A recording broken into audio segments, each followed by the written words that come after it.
All right, today's going to be a video focused specifically on what kind of substrate to use depending on your own situation.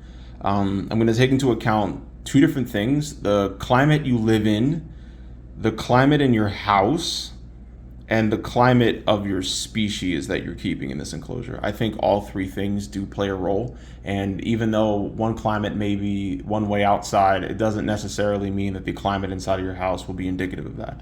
So I'm going to try to focus on what parts of a substrate allow you to do that, as well as making sure that each of these substrates can be used as a planted bioactive if you choose to do so. I can give some plant recommendations here, but we do have a guide on that for tropical species. But I could also put something underneath this video if I need to. But yeah, so the first substrate that I want to touch on is an arid substrate. I think I'm just going to go in order of least humid to most humid, because it usually ends up being less ingredients to more ingredients for your sub. This is a great substrate if you have snakes like coach whips. I use the sub for my coach whip. I use the sub for my rattlesnakes. And it holds humidity enough, but it also dissipates humidity quickly. And it also is able and maintains a very level or a steady level of right around 30 to 50. And these numbers are based on a 4x2 enclosure, by the way, which is good because most people would believe that if you own or if you keep a desert species, it necessarily they only like it dry. No, I have rattlesnakes that would use humid hides all day if I gave them to them. And I have rattlesnakes that absolutely love a bit higher humidity, even if they're westerns, which means that they're used to, in Phoenix right now, it's probably like 10% humidity. So this will be a substrate for that. And then at the end, I'm going to show you specifically at the end of each substrate video, I'm going to show you what it looks like or how it absorbs water, just to show you the differences of water absorption. Each of these tubs that I have, all of them are using the same topsoil measured out to the gram. So all of the tubs that I'm going to use for the arid, the subtropical, and the tropical species substrates, they all have the same topsoil and the same amount of topsoil to make it as equal or even as possible. All right, so let's get started. First ingredient up is play sand. This ingredient, the role that this plays is that it does two things mostly. The first thing is that it allows the water within any substrate to dissipate over time, because play sand naturally is hydrophobic. That will help water release over time while simultaneously not allowing the sub to get too wet. And you'll know, because with arids or with least or with substrates that have more sand, you don't want to add too much water, because then you're going to notice that the water doesn't mix as well as it does in other substrates. So this is the first ingredient for the arid substrate.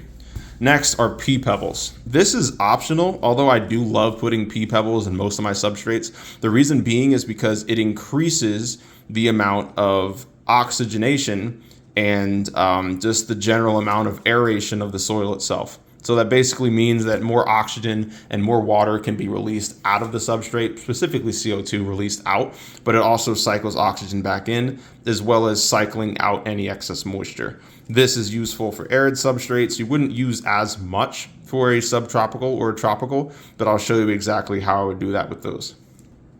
Oh yeah, forgot. So I'm going to pour these in, and so you can see what specifically it looks like. This is more or less going to be a 1-to-1 ratio. So the amount that's in here is about equal to the amount of sand that I'm pouring in. I'm not going to pour this many pea pebbles in there, but I just kind of had it in the cup for demonstration purposes. But this is what it'll look like once I mix it in.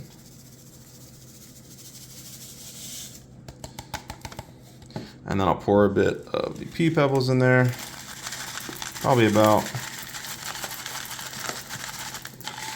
that much. Then I'm gonna mix it up, and then I'll be right back. All right, so I have water here. Don't mind my cat, he thinks he pays bills in this house.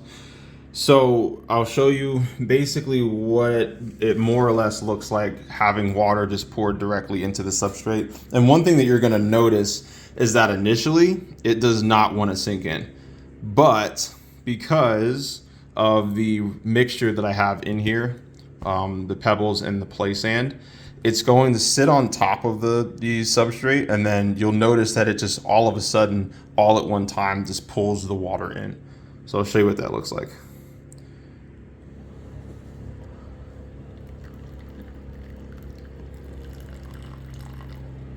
See that?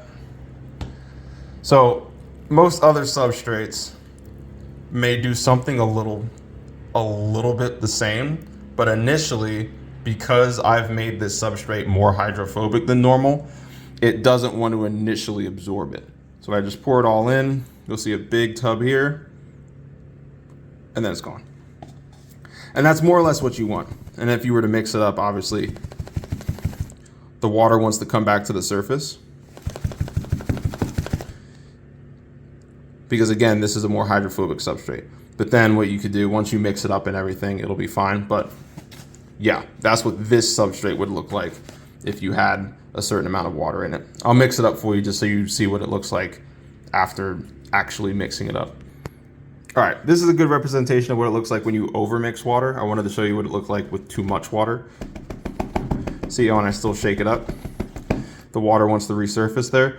That's how you know that you added too much. But you can see, because, I'm gonna keep using this word, hydrophobic this soil is, you're gonna notice that water doesn't mix very well into it. So like I said earlier, you wanna make sure that you're not adding too much water to this kind of mixture. It doesn't require much water at all, but it'll get muddy like this.